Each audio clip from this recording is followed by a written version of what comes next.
Asli cu, aku sama sekali nggak paham lagi sama customer yang kayak gini. Ya udah dia yang telat. Nah kita yang disuruh buru-buru. Untuk para customer ya, misalkan kalian tuh udah telat gitu ya, kalian tuh udah tahu telat gitu, jangan suruh drivernya buru-buru, bahaya. Percaya sama aku, bahaya di jalan serius.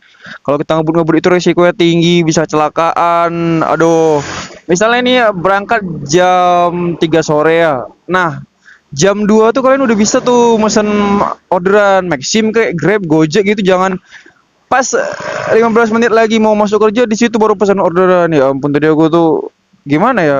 Dari awal aja tuh dia udah bilang, "Bang, buru-buru ya." Tadi lupa aku screenshot.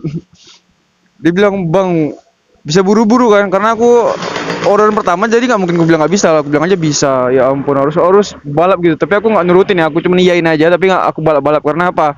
Bahaya, Cok. Resikonya tuh tinggi ya kalau kita bawa customer tuh sambil kencang-kencang ya kan. Jadi untuk